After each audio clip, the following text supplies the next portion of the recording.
Cześć, mam na imię Asia i w tym roku pojadę do Norwegii.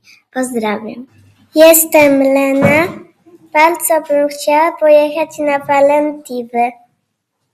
Cześć, jestem Zosia. W tym roku na wakacje chciałabym polecieć do Londynu. Pozdrawiam. Cześć, jestem Anna. W tym roku chciałabym polecieć do Egiptu.